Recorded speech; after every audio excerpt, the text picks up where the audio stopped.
What is your biggest advice for a Romanian individual?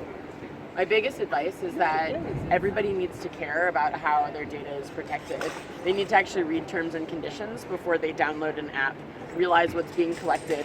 And if you decide that you don't want that and you want your privacy, then you need to realize you can't use that app. You need to choose your privacy over convenience. And if you start to realize that every day, then you can decide to either use ethical technology, decide to share your data, or keep your privacy. But you can't have everything these days. How about the DPOs? It's a very new job, I think, all over Europe. Do you have a specific advice for this guardian of privacy? Yes.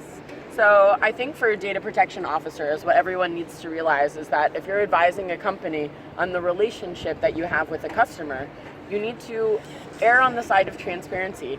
Tell a consumer what you are collecting about them, and don't obfuscate it in very confusing terms and conditions. Tell people what you want from them. Ask them to update their own data. Say, this is what we hold on you. Is this still relevant? Do you still like these things? Is this still your favorite color? Is this still what you eat for breakfast? And you know what? If you reward them and give them a positive incentive to do so, then you'll probably get good real-time data that you can use, and you're letting people know and consent about what data you're using on them as well. Is a DPO working actually for an organization, for the interest of organization, or for the interest of individuals? Data protection officers are acting in the interest of individuals. They're making sure that companies abide by ethical guidelines to protect their consumers. This weekend we have in Romania an election for our president, and regarding all the information that came through Netflix, do you have more information for us, for Romanians? Do you already know who already won this this election? I don't actually know about international political consultants working in Romania now, but for sure Cambridge Analytica worked in Romania. I don't remember which party it was for, but there were not just Cambridge Analytica working on one side.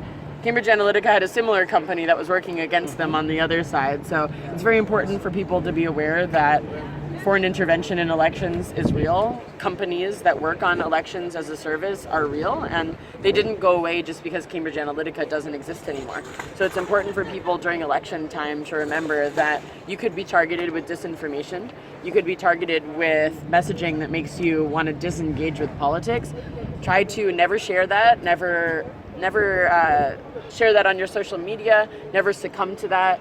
Always go out and vote, always care about politics, and stay engaged no matter what an advertisement on Facebook might tell you to do. Is there a solution for combating the fake news?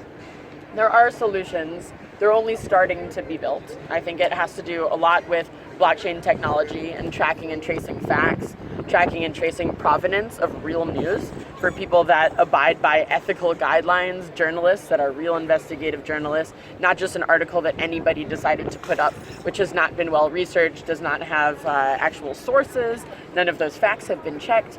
It's very important to think about the technology side of the equation as well as where this information has come from in the first place. Okay, great. Thank you very much.